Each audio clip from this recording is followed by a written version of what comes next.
Hey everybody, it's Raylene. I want to talk about something pretty serious.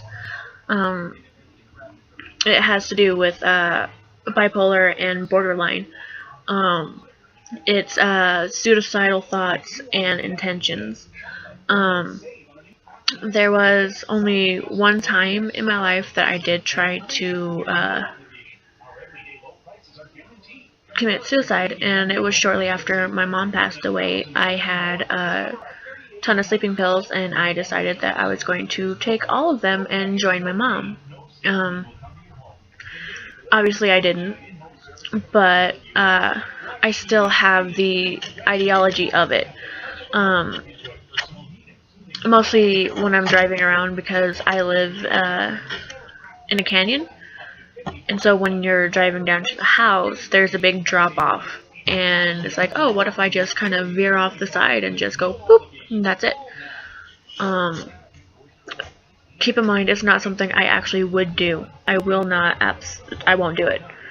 Um, Due to everything that's happened to my family, I won't tear them apart like that again. But um, it's actually fairly common for people with bipolar and people with borderline. Um, we think about it, but more than half the time we won't do it. Um, Somebody once asked, why is everybody so obsessed with suicide? Because it's nothing at the end, and that's pretty much what we want. We want that nothing. We just want everything to stop. Because nothing is better than what we're feeling right now. We don't want to have the rushing thoughts. We don't want to have the cycles. We don't want to be upset and angry all the time. We just want it to stop. We want that nothing. Which is kind of a sad way to put it, but sometimes people think that's the only way that they can go. I, for one, am getting assistance for my problem, but many people can't, or are too ashamed to go. For a long time, I was really ashamed to go seek help with what I had, because it's not something to be proud of, and I didn't want my family to know that there was something really wrong with me. I didn't want them to worry any more than they already had. I mean, I have self-esteem issues. I have bad depression. It got worse after my mom passed away. I was 18 years old, my last year of high school, and she was fine, and then she got sick with pneumonia. She was in the hospital for a while. She checked herself out. Everything was okay. I went to an anime convention, and I came back, and my mom said, hey, I'm going to Boise to go see your brother and babysit for him so him and his wife could go out and have dinner. Do you want to come with me? And I said no, because it was my weekend to spend with my dad. And I'm like, I want to spend a little bit of time with dad because it was a holiday for school. And I'm like, I haven't seen him for a while. Last week was convention week, and it was my weekend with dad, so I'm going to spend a week with dad before the break's over. And she's like, okay, well, I'm going to call you before I take off. I'm like, okay, that's fine. So I get to my dad's house, and we're hanging out just fine, and Mom calls and says, okay, I'm about to leave the Boise. Are you sure you don't want to go? Yeah, Mom, I'm going to stay here with Dad. Next time that you go to Boise, I'll go with you, but right now, I want to spend a little bit of time with Dad because I didn't see him for a couple weeks. And she's like, okay, well, I'll call you when I get up there, and I love you. I'm like, okay, Mom, I love you too. Drive safe. Let me know when you get up there. And that was the last conversation that I ever had with her while she was still able to talk. When she got up to Boise, she fainted, passed out. They took her to the hospital, and she was doing fine, and then all of a sudden, everything just shut down on her. It was like pneumococcal meningitis or something like that. She ended up hemorrhaging, and everything shut down. And the people who called me said that Mom was in the hospital, but not that she was dying. So, my grandfather had an appointment up in Boise later on that day, so I decided to wait and go up with him. By the time that I actually got up there, she was already gone. They were waiting for me to show up so they could take her off of life support. And after that, everything just seemed to get worse. I did finish high school, though. I finished high school, and I was salutatorian. There was so many times that I just wanted to just not do it. I didn't want to do it anymore because it was just too hard. But the thing that kept me going was that I made a promise to her that I would finish high school because she never did. She got pregnant with my older sister. And I told her that I would finish high school for her and let her know what it was like. So ever since then, is when I started developing borderline personality disorder. Sometimes you develop it or sometimes you're born with it. Since bipolar runs in my family, I kind of have that trait, but I developed it after the trauma with my mom. And, to cope, a lot of people with this problem have the suicidal ideology, or they do the self-harm. Some self-harm that they do is to let other people know how extreme and bad it is because they want their attention.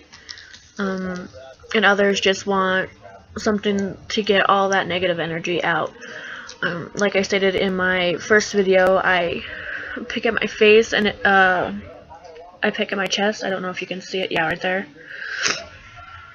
And it hurts. I'll even pick off the scabs, and so I'm going to end up with scars on my face, but it's just something that I do and I don't even think about. It's like, oh, there's blood all over me, That's what mine is. Some people, like I said, snap with their rubber bands. Some people pull out their hair, but people, just because they do it doesn't mean that they want to die or that they want to commit suicide. If somebody confides in you that they are going to do it, yes, you need something to worry about, but some people just think about it. I wonder how things would be. I wonder how I would feel. Because everything would be gone. Everything would be better. I don't have to feel this everything. I don't have to feel overwhelmed and stressed and have to worry about what I'm going to say or what I'm going to do against this person. Because mine is more of an anger thing. When I'm in my anger cycle, I really do think I'm going to hurt somebody, either myself or somebody that I care about, or, especially my dog. And it's a scary thing because you never know what's going to happen, because sometimes you can disconnect, and it's like watching yourself in a dream. You see what's going on, but you can't do anything about it until afterwards, and then you have to live with what you just did, even though you had no control over it.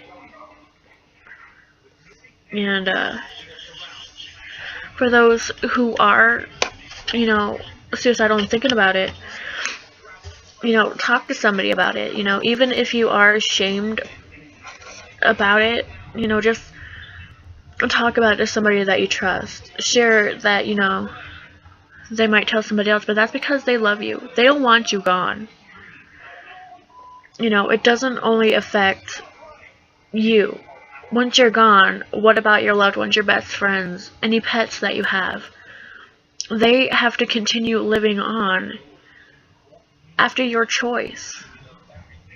And them knowing that you could do something about it, and they didn't because they didn't know, that lasts a long time. Because if we all knew how sick my mom was, we would never have let her left the hospital. So that's something we all have to live with, and it hurts. So, don't cause that pain to people you care about. Just talk to somebody, confide in them, even if you're crying, just be like, I can't do this anymore. I need help. I'm terrified. I'm scared. Just don't go up to some random stranger, that'd be kind of weird, but, your significant other, your best friend, a family member. Sorry, a little bit of tears, so my nose is all running now. So, you can even message me. I'm actually a really kind person. I give really great advice, and even if you need somebody there just to listen, I'm good at that too. I might not have something amazing to say that'll change your life, but just the fact that knowing that somebody's there, somebody cares, and that they're listening to you can mean the world to somebody. So remember to like if you want, share if you think this can help somebody, and leave a comment if you would like. I'm doing this for learning for myself, but I also want to help other people, so others don't have to live the way that I did for many years. Feeling, totally out of control. But that's that's enough for this one. It's kind of, a pretty heavy subject, but I'm going to have another kind of heavy subject later on, but this is the one that I wanted to do because it's really pressing. So, subscribe wherever it's at, like wherever that's at, comment, share, and I'll see you guys next time. Bye.